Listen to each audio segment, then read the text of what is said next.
in the echoes of time, before recorded history, before the rise of man, there was a whisper. A secret so profound, it was erased from our sacred texts. This is the story of what was forbidden, a chronicle of gods and monsters, of an empire that brushed the stars and was drowned by the heavens. This is the truth behind the legend of the Book of Enoch.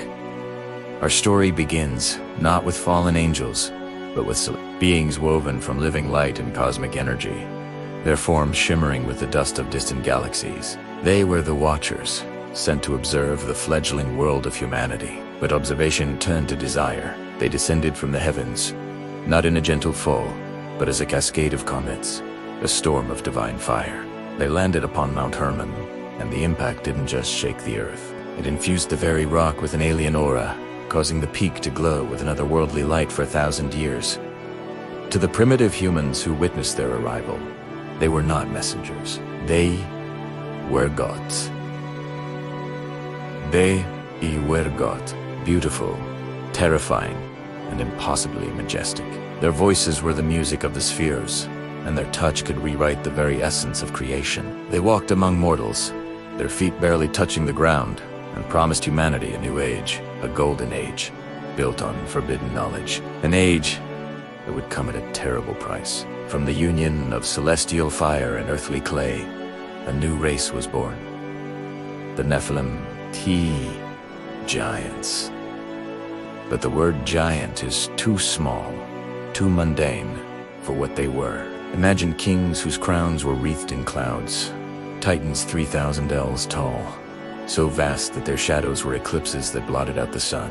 When they walked, the very bedrock of the continents trembled, and their footsteps became the valleys and canyons we see today. The ancient world was their kingdom, and humanity, their subjects, or rather, their playthings. We scurried at their feet like ants. The megalithic structures that baffle our modern engineers, the pyramids, the impossible stones of Baalbek, the standing circles that align with forgotten starsees, were not tombs or temples. They were the building blocks of the giants, the toys of colossal princes. Their empire was one of brute force and absolute dominion, a world where demigods ruled with iron fists, and the sky itself seemed to bow before their might. The Watchers did more than sire a race of titans.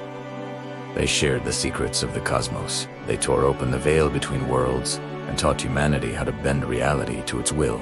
This was the true Atlantis, a civilization not sunken beneath the waves, but one that reached for the heavens. It was a cyberpunk Babylon, a metropolis of impossible science and dark sorcery. Imagine cities built from singing crystal, towers that harnessed the energy of the stars, and technology that allowed mortals to speak with spirits and command the elements. They learned the arts of enchantment, the secrets of the atom, the language of the planets. They charted constellations we have yet to rediscover and manipulated the very fabric of time.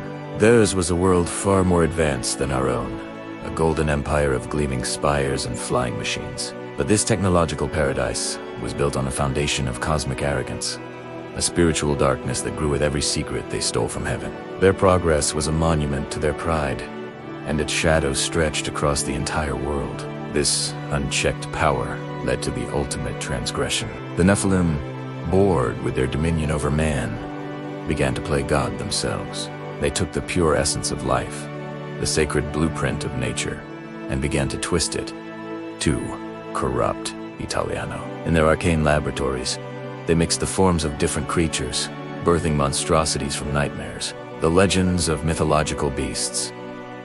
They were not myths. They were the creations of the giants. Dragons with scales of obsidian and breath of fire became their war machines. Griffins, with the bodies of lions and the heads of eagles, patrolled the skies. Centaurs, chimeras, and creatures for which we have no names roamed the earth. These were the pets and soldiers of the giant empire. The delicate balance of nature was shattered. The very soul of the earth began to scream under the weight of these unnatural abominations. It was an age of terrifying chaos, where the laws of physics and the rules of magic merged into a horrifying, beautiful symphony of corruption. The cry of the corrupted earth finally reached the heavens. The throne of God heard the planet's agony. An army was dispatched, not of mortal men, but of archangels. Michael, Gabriel, Uriel, Raphael. Their arrival was not a quiet intervention. It was a declaration of total war, a cataclysm that would reshape the planet forever. Imagine a battle of impossible scale. Archangels wielding swords forged from lightning, their wings blocking out the sun, clashing against the brute strength of mountain-sized giants. The skies burned purple and green with celestial energy. Mountains were shattered into dust, continents buckled, and the oceans boiled from the sheer force of their conflict. But even the archangels could not destroy every trace of the corruption. A final solution was needed. The Great Flood was not merely rain. It was the ultimate celestial weapon, designed to cleanse the timeline. The windows of heaven were opened, not portals for water, but cosmic gateways that unleashed the primordial oceans of space upon the world. A deluge to wash away the Titan Empire and its blasphemous creations. The war ended. The empire of the giants was drowned, their cities of crystal shattered, their bodies of flesh and bone returned to the earth. But energy can never be truly destroyed. The spirits of the Nephilim, too powerful to be erased, were cursed to wander the earth. Disembodied and hungry, the world was reset, wiped clean for humanity to begin again. Yet, the echoes of that lost age remain. The ruins, we unearth the bones of creatures that should not exist, the legends that refuse to die. They are but the faint shadows of a time when gods walked the earth, when giants ruled a golden empire, and when the war for creation was fought in our very skies. The story was not lost.